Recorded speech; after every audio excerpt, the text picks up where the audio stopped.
Question 1. While examining inconsistencies across various units, a multinational corporation faces financial distress and considers filing for Chapter 11 bankruptcy. The company has significant secured and unsecured debts, ongoing litigation, and complex contractual obligations. During the restructuring process, the company seeks to assume or reject certain executory contracts. Under the U.S. Bankruptcy Code, which of the following best describes the company's ability to assume or reject these contracts? A. The company must obtain unanimous consent from all contract counterparties before assuming or rejecting any executory contracts. B. The company may assume or reject executory contracts with court approval, provided it meets the business judgment rule standard. C. The company can only reject contracts if they involve non-dischargeable debts or obligations. D. The company is required to assume all executory contracts, part of its reorganization plan. Answer: B. The company may assume or reject executory contracts with court approval, provided it meets the business judgment rule standard. Explanation: under 11 U.S.C. SS 365, debtor in Chapter 11 case has the right to assume or reject executory contracts, subject to court approval. The business judgment rule standard applies, meaning that the debtor must demonstrate that the decision is in the best interest of the estate. Option A is incorrect because unanimous consent from all counterparties is not required. Instead, court approval suffices. Option C is incorrect because the ability to reject contracts is not limited to those involving non-dischargeable debts. The company can reject contracts if they are burdensome to the estate. Option D is incorrect because the debtor is not required to assume all executory contracts. It has the discretion to either assume or reject them based on business needs. This provision ensures flexibility in restructuring efforts and allows the debtor to shed obligations that would hinder financial recovery. Question 2. During an emergency response where multiple areas are impacted, a family farmer struggling with mounting debts decides to file for bankruptcy under Chapter 12 of the U.S. Bankruptcy Code. The farmer's creditors challenge the filing, arguing that Chapter 12 is not an appropriate remedy. Which of the following is the most critical factor in determining whether the farmer qualifies for Chapter 12 bankruptcy protection? A. The total amount of debt must not exceed a statutory limit, and a significant portion of income must come from farming operations. B. The farmer must have defaulted on at least one secured loan before filing for bankruptcy. C. Chapter 12 is only available if the farmer can prove economic hardship due to a natural disaster. D. The farmer must be engaged in farming as a secondary occupation while deriving most income from non-agricultural sources. Answer: A. The total amount of debt must not exceed a statutory limit, and a significant portion of income must come from farming operations. Explanation: Chapter 12 bankruptcy, outlined in 11 U.S.C. SSS 1201-1231, is specifically designed for family farmers and fishermen to restructure their debts. To qualify, the debtor must be engaged in farming or fishing as their primary occupation. Specific percentage of their income, currently more than 50% from farming activities, must be derived from farming. The debtor's total debts must not exceed statutory cap, which is periodically adjusted for inflation. Option B is incorrect because defaulting on secured loan is not a requirement for eligibility under Chapter 12. Option C is incorrect because while natural disasters may influence farmers' financial situation, they are not a required factor in determining Chapter 12 eligibility. Option D is incorrect because Chapter 12 is only available for those whose primary income source is farming or fishing, not secondary occupations. This chapter provides farmers with streamlined restructuring process similar to Chapter 13, but with provisions tailored to the seasonal and cyclical nature of agricultural income.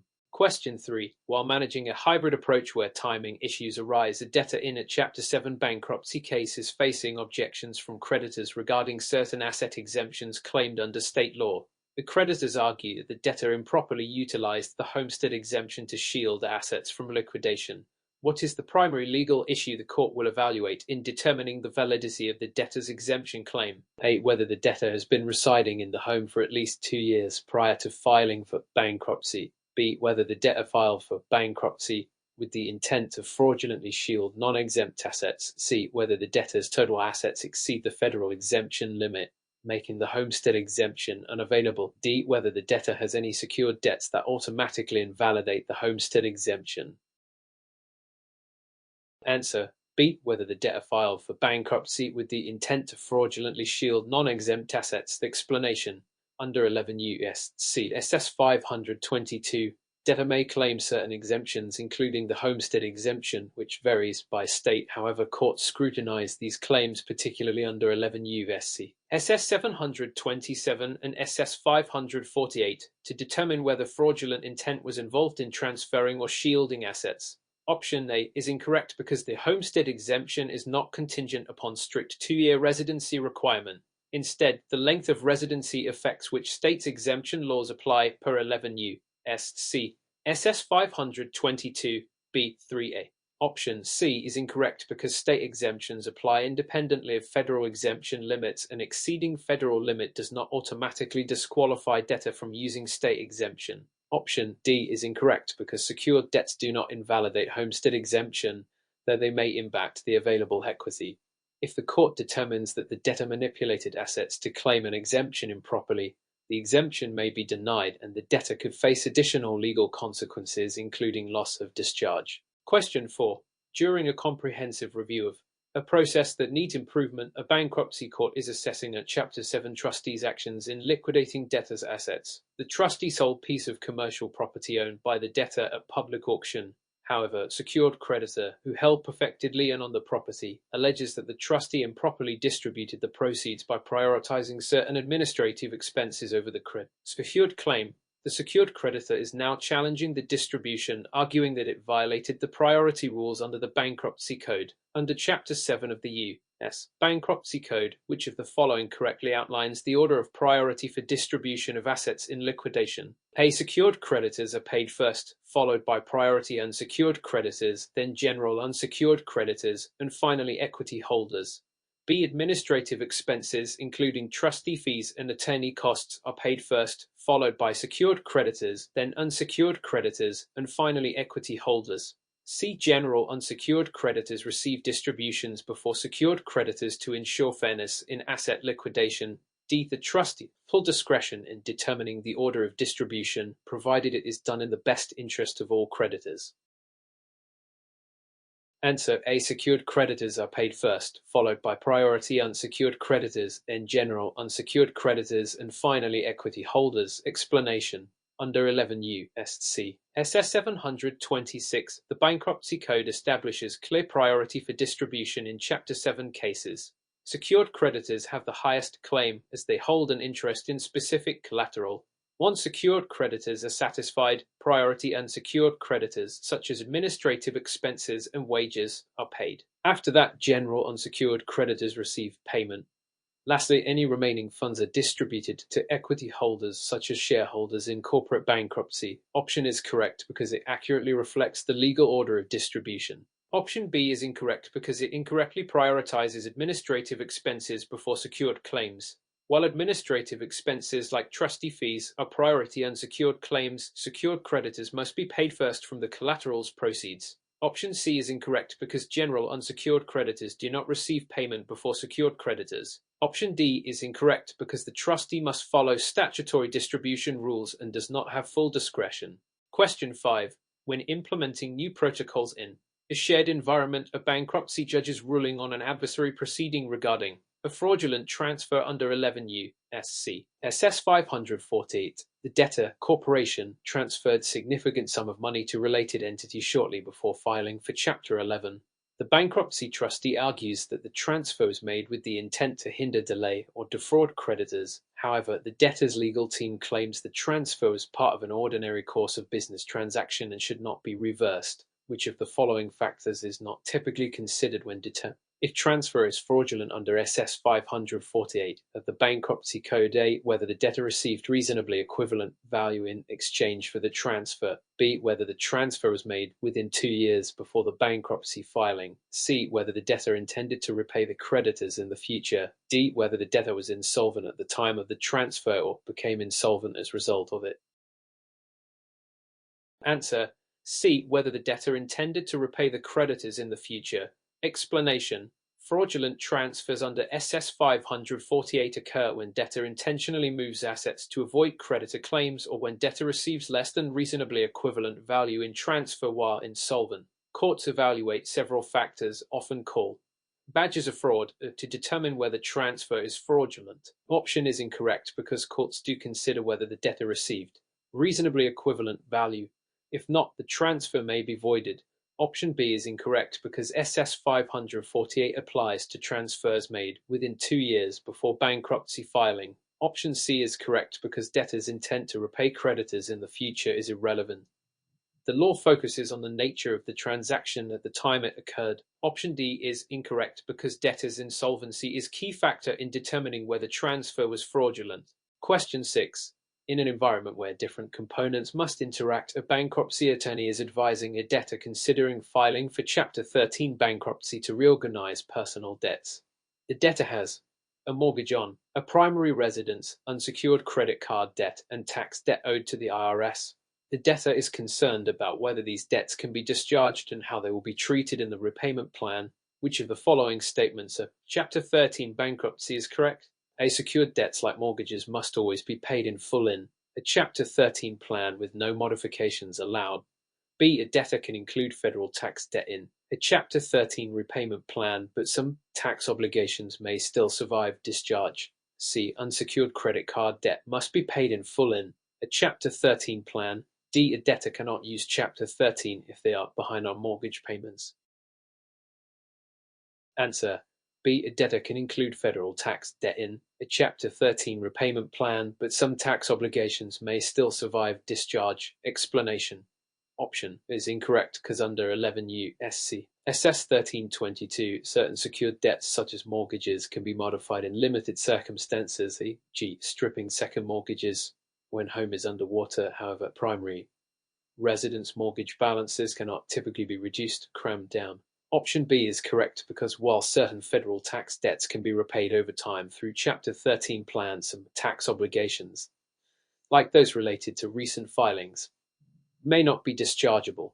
Option C is incorrect because unsecured credit card debt does not always have to be paid in full in Chapter 13. The percentage paid depends on disposable income and the repayment plan. Option D is incorrect because Chapter 13 is designed to help debtors catch up on mortgage payments and prevent foreclosure. Question 7. As part of a strategic approach to problem solving in a financial dispute, a debtor in a Chapter 11 bankruptcy case proposes a reorganization plan that restructures secured and unsecured debts. A group of creditors, including both secured lenders and general unsecured creditors, opposes the plan, arguing that it unfairly favors equity holders over creditors. The debtor's legal team, however, asserts that the plan meets the requirement of the absolute priority rule under 11 U.S.C.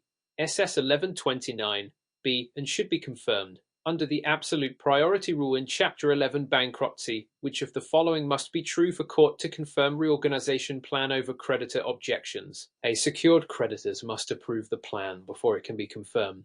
B. Equity holders cannot retain any value in the company unless all senior creditors are fully paid. C. General unsecured creditors must receive at least 75% of their claim amounts. D. The debtor must agree to liquidate assets if any class of creditors objects to the plan. Answer.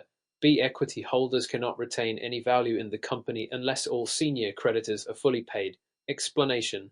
Option is incorrect because a Chapter 11 plan can be confirmed over the objections of secured creditors if the plan is fair and equitable. Option B is correct because under the absolute priority rule, lower-ranking claimants, such as equity holders, cannot retain value unless all senior classes, including secured and unsecured creditors, are fully paid. Option C is incorrect because there is no requirement that general unsecured creditors receive 75% of their claims. They only need to receive what is fair under the plan. Option D is incorrect because a debtor is not required to liquidate assets simply because some creditors object. Chapter 11 is focused on reorganization, not liquidation.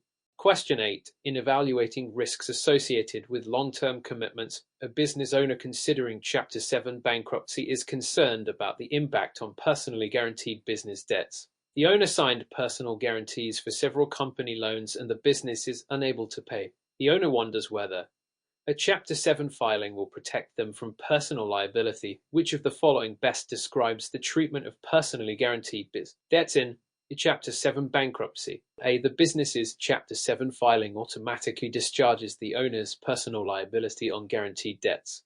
B. Personally guaranteed debts remain the responsibility of the owner unless the owner files for personal bankruptcy. C. The bankruptcy court converts all personally guaranteed debts into non-dischargeable tax obligations. D. Lenders cannot pursue the business owner for personally guaranteed debts once the business entity is liquidated. Answer: B. Personally guaranteed debts remain the responsibility of the owner unless the owner files for personal bankruptcy. Explanation: Option is incorrect because a business bankruptcy does not protect individuals from liability on personally guaranteed loans. Option B is correct because personal guarantees mean the owner is liable for debts even after the business files for Chapter 7. To discharge personal liability, the owner would need to file Chapter 7 or Chapter 13 personally. Option C is incorrect because personally guaranteed debts do not automatically become tax obligations. Option D is incorrect because lenders can still pursue the owner personally unless they also seek personal bankruptcy protection. Question 9. During an assessment of financial liabilities in a changing market, a homeowner is considering filing for Chapter 13 bankruptcy to save their home from foreclosure. The homeowner is behind on mortgage payments but wants to know if they can restructure the loan under the bankruptcy plan. Which of the following statements about modifying mortgage debt in Chapter 13 bankruptcy is correct? A. A debtor can reduce the principal balance of a mortgage on a primary residence through a cram down. B. Chapter 13 allows debtors to catch up on missed mortgage payments over time but does not reduce the principal balance on a primary home loan. C. If a debtor files Chapter 13, foreclosure is automatic and the court sells the property to pay creditors. D. A mortgage lender is required to forgive all late fees and penalties as part of bankruptcy plan. Answer: B. Chapter 13 allows debtors to catch up on missed mortgage payments over time but does not reduce the principal balance on a primary home loan. Explanation: Option A is incorrect because while Chapter 13 allows modifications of some secured debts, primary home mortgages cannot be crammed down. Option B is correct because Chapter 13 helps debtors catch up on missed mortgage payments while keeping the home. Option C is incorrect because foreclosure is not automatic when filing for Chapter 13. Instead, an automatic stay temporarily stops foreclosure. Option D is incorrect because lenders are not required to forgive fees and penalties, though they may be negotiated in the repayment plan. Question 10. When multiple parties hold competing claims over a limited pool of resources, a bankruptcy trustee is reviewing liens filed against a debtor's property. Several creditors claim security interest in the same asset, and the trustee must determine which lien has priority under the Uniform Commercial Code and federal bankruptcy laws. Which of the following principles generally determines lien priority in bankruptcy? A. The first creditor to physically seize the asset has the highest priority. B. Liens are ranked based on the amount owed, with larger debts taking precedence over smaller ones. C. The first creditor to properly file financing statement or record their lien generally has priority over later claimants. D. All liens are treated equally in bankruptcy proceedings. Answer: C. The first creditor to properly file a financing statement or record their lien generally has priority over later claimants. Explanation: Option is incorrect because physically seizing the asset does not determine priority. The priority is based on filing and perfection. Option B is incorrect because the amount owed does not determine priority. Instead, timing of filing and perfection matters. Option C is correct because under the first to file or perfect rule, a properly recorded lien takes priority over later claims. Option D is incorrect because liens are ranked based on priority rules. They are not treated equally. Question 11. In a high-stakes environment where multiple challenges must be addressed simultaneously, a multinational company is undergoing a financial restructuring due to excessive debt obligations. As part of this process, the company is considering filing for Chapter 11 bankruptcy to reorganize its financial commitments while continuing operations. However, several creditors are opposing the reorganization plan, arguing that it unfairly prioritizes stakeholders over others. Which of the following must be true for the bankruptcy court to approve the Chapter 11 reorganization plan despite creditor objections? A. The company must prove that all creditors will receive full repayment within 5 years. B. The plan must be fair and equitable and satisfy the best interests of creditors test. C. Only secured creditors must approve the plan for it to move forward. D. The company must liquidate non-essential assets before filing for Chapter 11. Answer: B. The plan must be fair and equitable and satisfy the best interests of creditors test. Explanation. Option is incorrect because Chapter 11 does not require full repayment within set period. Rather, it focuses on fair distribution. Option B is correct because for court approval, the plan must be fair and equitable and comply with the best interests of creditors test, ensuring that creditors receive at least as much as they would in Chapter 7 liquidation. Option C is incorrect because while secured creditors' approval is important, unsecured creditors and other classes also have rights in the process. Option D is incorrect because liquidation of assets is not mandatory in Chapter 11 unless required by the plan. Question 12. During a critical transition period where existing processes must be adapted to new regulatory requirements, a state insurance commission has implemented changes to underwriting standards for homeowners insurance policies. Insurers are now required to increase transparency regarding rate adjustments and coverage exclusions. Which of the following is the most appropriate response for an insurance company to comply with the new regulation while maintaining profitability? A. Discontinue coverage in high-risk areas to avoid potential claims. B. Enhance disclosure policies and ensure all customers receive updated terms. C. Ignore the new standards as existing contracts remain legally binding. D. Raise premiums across all policies without informing policyholders. Answer. B. Enhance disclosure policies and ensure all customers receive updated terms. Explanation. Option is incorrect because insurers cannot simply withdraw from markets without regulatory approval and consideration of contractual obligations. Option B is correct as increased transparency and compliance with new regulations help prevent legal issues and ensure consumer trust. Option C is incorrect because regulatory changes apply to future policies and renewals, and ignoring them could lead to penalties. Option D is incorrect because rate increases must be justified and disclosed per insurance laws. Question 13. When developing a solution that must address opposing needs, a government agency overseeing flood insurance must balance affordability for homeowners with the financial sustainability of the program. Recent catastrophic flooding has led to increased claims, straining the agency's reserves. What is the best long-term approach to managing this issue? A. Increase policy premiums across the board to replenish the fund. B. Implement risk-based pricing while offering subsidies for low-income homeowners. C. Eliminate flood insurance in high-risk areas to prevent excessive claims. D. Rely on federal disaster relief rather than maintaining an insurance fund. Answer. B. Implement risk-based pricing while offering subsidies for low-income homeowners. Explanation. Option is incorrect because across-the-board premium hikes could make insurance unaffordable. Option B is correct because balancing actuarial soundness with affordability ensures the program remains viable. Option C is incorrect because withdrawing insurance from high-risk areas could cause housing market disruptions. Option D is incorrect as insurance should be self-sustaining rather than relying solely on disaster relief. Question 14. In a situation where formal requirements conflict with practical implementation, a business operating in multiple states faces differing regulations on workers' compensation insurance. Some states mandate specific coverage levels, while others allow self-insurance with approval. What is the best strategy for the company to maintain compliance while minimizing costs? A. Adopt the most restrictive policy across all states to ensure full compliance. B. Tailor insurance coverage to each state's requirements while centralizing risk management. C. Only comply with the most lenient states' regulations to reduce costs. D. Shift all employees to independent contractor status to avoid compliance issues. Answer. B. Tailor insurance coverage to each state's requirements while centralizing risk management. Explanation. Option is incorrect because overinsuring may lead to unnecessary expenses. Option B is correct as customized policies ensure compliance without excess costs. Option C is incorrect because failing to meet state-specific rules can result in penalties. Option D is incorrect as misclassifying employees could lead to legal issues. Question 15. While examining inconsistencies across various units, an insurance claims department notices significant differences in claim approval rates between regional offices. Some offices approve claims at twice the rate of others, raising concerns about fraud and inconsistent enforcement of underwriting guidelines. What is the best course of action? A. Mandate a uniform claims approval quota across all offices. B. Conduct an audit and provide additional training to ensure compliance. C. Reduce claim payouts in high approval offices to balance the rate. D. Close offices with high claim approval rates to prevent fraud. Answer.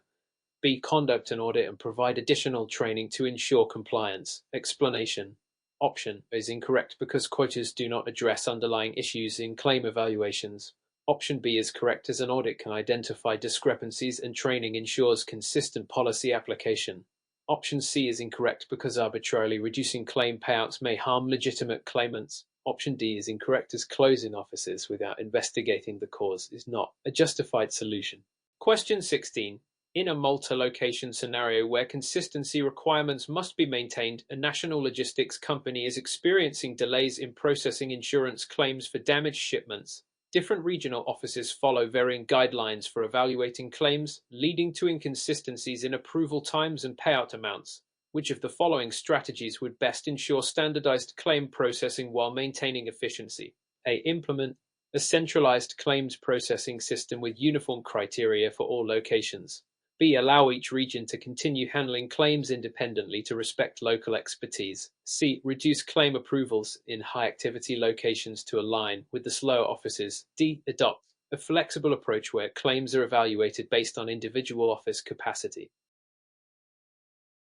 Answer A. Implement a centralized claims processing system with uniform criteria for all locations. Explanation. Option is correct as a centralized system ensures consistency and fairness while streamlining the process. Option B is incorrect because regional discrepancies may lead to inconsistent policy application and customer dissatisfaction. Option C is incorrect as reducing approvals arbitrarily may result in legitimate claims being denied. Option D is incorrect because adjusting based on office capacity does not solve the inconsistency problem. Question 17.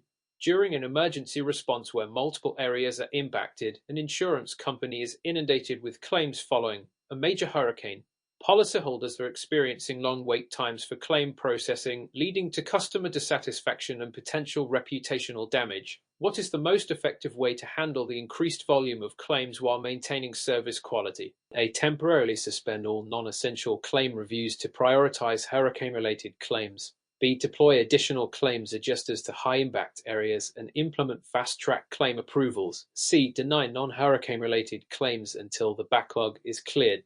D. Automatically approve all hurricane-related claims to speed up processing. Answer B. Deploy additional claims adjusters to high-impact areas and implement fast-track claim approvals. Explanation.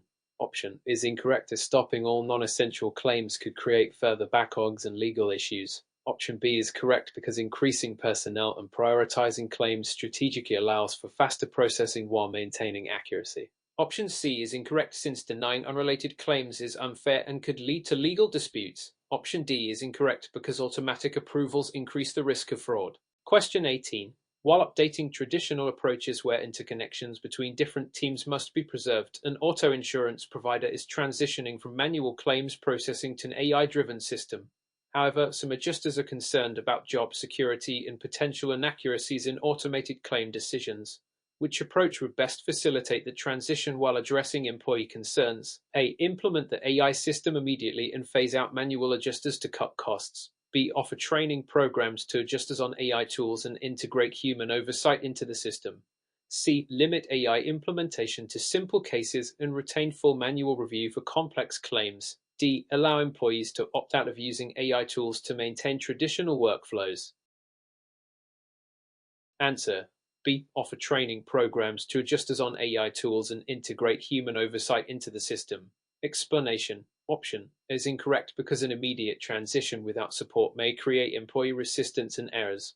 Option B is correct since training enhances job security and ensures AI accuracy through human oversight. Option C is incorrect as limiting AI may reduce efficiency gains without solving workflow challenges. Option D is incorrect because allowing employees to opt out prevents standardization and reduces overall effectiveness. Question 19. In a situation where resource allocation becomes increasingly difficult, a mid-sized insurance company is expanding its cybersecurity team to protect sensitive client data. However, limited budget and staffing constraints prevent the company from hiring a full team of in-house experts. Which of the following would be the most cost-effective yet reliable solution? Outsource cybersecurity functions to a reputable third-party provider while maintaining internal oversight. B. Only invest in cybersecurity tools, but avoid hiring additional personnel. C. Focus solely on employee cybersecurity training rather than hiring experts. D. Delay cybersecurity investments until the company is large enough to afford a full team. Answer A. Outsource cybersecurity functions to a reputable third-party provider while maintaining internal oversight. Explanation. Option is correct as outsourcing balances cost efficiency and expertise while ensuring proper risk management. Option B is incorrect because tools alone are not sufficient without trained personnel. Option C is incorrect since employee training helps, but dedicated cybersecurity expertise is still needed. Option D is incorrect because delaying investments exposes the company to security threats. Question 20. During a seamless transition where continuity must be preserved, a commercial property insurer is updating its policy structure to comply with new state regulations. The changes require policyholders to sign updated agreements, but many long-term customers are hesitant to sign due to concerns about coverage reductions. What is the best approach to ensure compliance while maintaining customer trust? A. Mandate immediate policy updates and cancel non-compliant policies. B. Provide clear, transparent communication highlighting the benefits and minimal impact of the changes. C. Automatically update policies without notifying customers to avoid confusion. D. Offer a temporary grace period allowing customers to adjust before full implementation. Answer. B. Provide clear, transparent communication highlighting the benefits and minimal impact of the changes. Explanation. Option is incorrect as immediate cancellations may result in customer loss and regulatory issues. Option B is correct because clear communication ensures trust and regulatory adherence. Option C is incorrect since making silent changes may lead to legal disputes. Option D is incorrect as a grace period alone does not address the root concerns of customers. Question 21. In a high-stakes environment where multiple challenges must be addressed simultaneously, an insurance firm is introducing a dynamic risk assessment model to improve underwriting accuracy. However, senior underwriters are concerned that relying too heavily on AI-driven models could compromise human judgment in complex cases. Which strategy best ensures an effective balance between automation and human expertise in underwriting? A. Implement AI models as the sole decision-making tool to enhance efficiency. B. Require human underwriters to review every AI-based decision before finalizing. C. Adopt a hybrid approach where AI assists in risk analysis but human underwriters make final decisions on complex cases. D. Limit AI use to low-risk policies while maintaining full manual review for all high-value policies. Answer. C. Adopt a hybrid approach where AI assists in risk analysis but human underwriters make final decisions on complex cases. Explanation. Option is incorrect because full automation could lead to over-reliance on AI, potentially missing nuanced risk factors that human judgment would catch. Option B is impractical as requiring manual review of every AI decision negates efficiency benefits. Option C is correct because combining AI for data-driven insights with human oversight in complex cases ensures accuracy, efficiency, and judgment balance. Option D is inefficient since it limits AI usefulness to only low-risk policies, reducing overall effectiveness. Question 22. During a major transformation where existing methods must be updated, a large insurance corporation is migrating customer data to a cloud-based platform to enhance security and accessibility. However, concerns arise about data breaches and compliance with privacy laws. What is the best course of action to ensure a secure and compliant transition? A. Encrypt all customer data and conduct regular audits to ensure compliance. B. Migrate the data in one step to minimize the transition period. C. Restrict cloud access only to its administrators to prevent security risks. D. Continue using the legacy system while gradually phasing in cloud technology.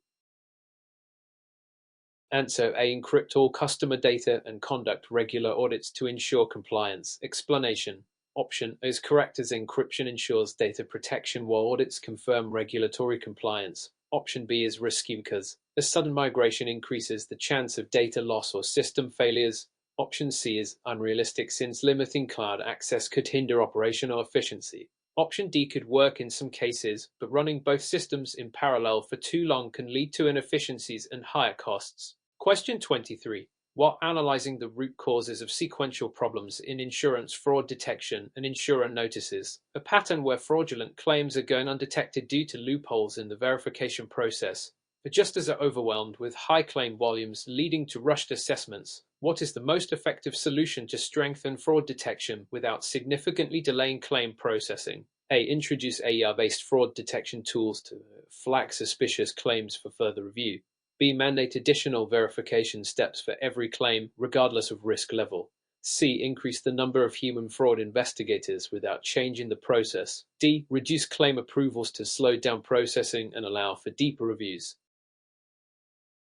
Answer A. Introduce AI-based fraud detection tools to flag suspicious claims for further review. Explanation. Option is correct because AI can quickly analyze large datasets and identify fraud patterns, allowing adjusters to focus on high-risk cases. Option B is inefficient as adding verification steps to every claim would significantly slow down processing. Option C is costly and may not solve inefficiencies in fraud detection. Option D is counterproductive, as slowing down approvals across the board could frustrate legitimate customers. Question 24. When implementing backup procedures across various insurance branches, a firm is setting up a disaster recovery plan to prevent data loss during cyber attacks or system failures. Which strategy provides the most effective protection against data loss? A. Store backups on a single secure server within the headquarters. B. Utilize multiple geographically dispersed cloud backups with automated updates. C. Require employees to manually backup data every week. D. Keep physical copies of critical data in office locations. Answer B. Utilize multiple geographically dispersed cloud backups with automated updates. Explanation. Option is risky because relying on a single location creates a vulnerability. Option B is correct since multiple cloud backups enhance security and accessibility in case of disaster. Option C is impractical because manual backups are prone to human error. Option D is outdated as physical copies are vulnerable to damage and theft. Question 25. In a case where multiple parties have different objectives, an insurance company is negotiating policy terms with both clients and regulatory bodies. Clients demand low premiums, while regulators require stricter risk management. How should the company balance these competing interests? A. Compromise by moderately increasing premiums while improving risk management policies. B. Side with regulators and enforce stricter policies despite client resistance. C. Offer low premiums but reduce claim payouts to compensate for losses. D. Ignore regulatory demands and prioritize customer satisfaction. Answer A. Compromise by moderately increasing premiums while improving risk management policies. Explanation.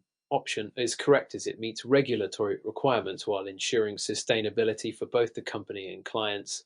Option B is unfavorable since alienating customers could result in lost business. Option C is unethical as reducing payouts harms policyholders. Option D is illegal as disregarding regulations could lead to penalties. Question 26. When improving a process that shows unexpected results, an insurance provider notices discrepancies in premium calculations where customers with similar risk profiles are charged significantly different rates. What should the company do to address the issue? A. Conduct a full audit of the pricing algorithm and adjust inconsistencies. B. Manually adjust rates for affected customers without investigating further. C. Lower all premiums to ensure fairness across all policyholders. D. Ignore the discrepancies as long as profitability remains stable. Answer A. Conduct a full audit of the pricing algorithm and adjust inconsistencies. Explanation. Option is correct because an audit ensures fair pricing and regulatory compliance. Option B is inadequate as manual adjustments fail to fix the root issue. Option C is unsustainable as reducing all premiums could lead to financial instability. Option D is irresponsible as pricing inconsistencies could lead to legal action. Question 27. During a comprehensive review of a process that needs improvement, a claims department discovers that settlement times vary widely across different regions. Some claims are processed in days, while others take weeks due to inconsistencies in documentation requirements. What is the best approach to standardize and improve efficiency across all regions? A. Develop a centralized claims processing system with uniform documentation requirements. B. Allow each region to continue using its own process to maintain flexibility. C. Increase staff in slow regions to match the speed of faster ones. D. Reduce the level of documentation required to expedite all claims. Answer A. Develop a centralized claims processing system with uniform documentation requirements. Explanation. Option is correct because a standardized system reduces inefficiencies, ensuring fair and consistent claim processing. Option B is ineffective as it maintains disparities, leading to customer dissatisfaction. Option C is costly and does not address the underlying procedural differences. Option D could increase fraud risks by lowering verification standards. Question 28. While examining inconsistencies across various units, an insurance firm notices discrepancies in how risk assessments are conducted across its underwriting teams. Some teams approve high-risk clients, while others reject them based on the same criteria. What is the best solution to ensure consistency? A. Implement AI-driven risk assessment tools and require all teams to follow standardized guidelines. B. Allow each team to use its own discretion since underwriting decisions are subjective. C. Assign all high-risk applications to a specialized review board. D. Eliminate manual underwriting and rely solely on AI models.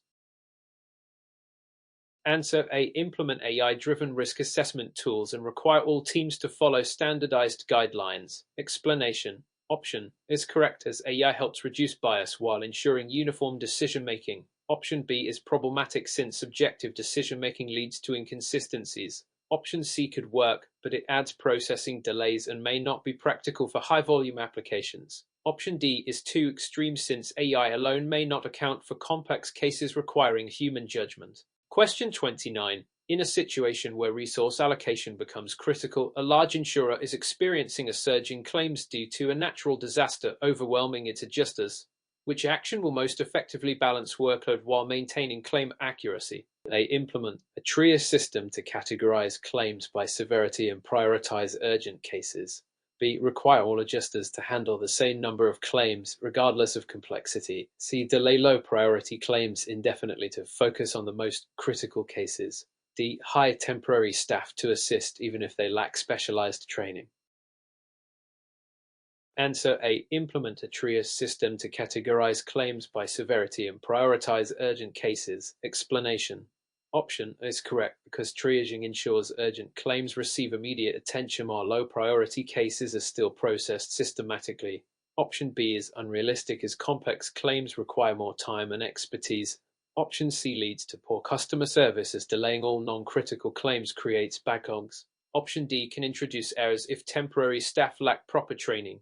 Question 30. When developing a solution that must address opposing needs, an insurance provider is designing a new policy that balances affordability for customers with profitability for the company. What is the best approach to achieve this balance? A. Offer flexible policy options with different coverage levels based on customer risk profiles. B. Prioritize affordability by lowering premiums across all policies even if it reduces profit margins. C. Increase premiums for all policies to maximize profitability. D. Maintain strict underwriting guidelines, approving only the lowest-risk customers.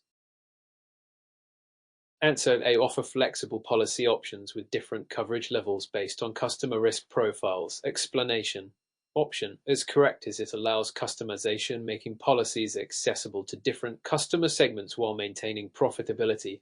Option B is unsustainable as lowering premiums without proper risk assessment can lead to financial losses. Option C is unfavorable since raising premiums across the board could drive away customers. Option D is too restrictive as it limits market reach and excludes potential clients.